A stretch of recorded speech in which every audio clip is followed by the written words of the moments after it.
அன்பு நண்பர்களே, அனைவருக்கும் அன்னை சமையல் உமாவின் அன்பான வணக்கங்கள்.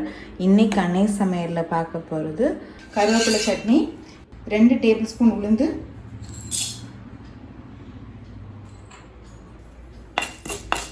உளுந்து கலர் மாறுற வரைக்கும் வறுத்துக்கலாம். 4 காஞ்ச மிளகாய்,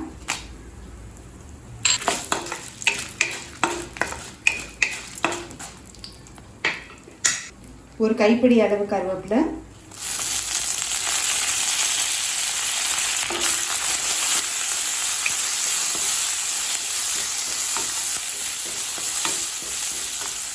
கருவேப்பிலையை நல்ல பச்சை வாசனை போக வதக்கிக்கலாங்க.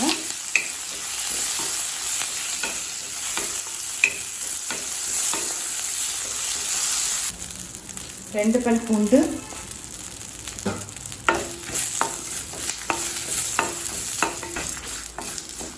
இப்போ பச்சை வாசனை போக வறுத்தாச்சுங்க. 1/2 கப் தேங்காய் துருவல்,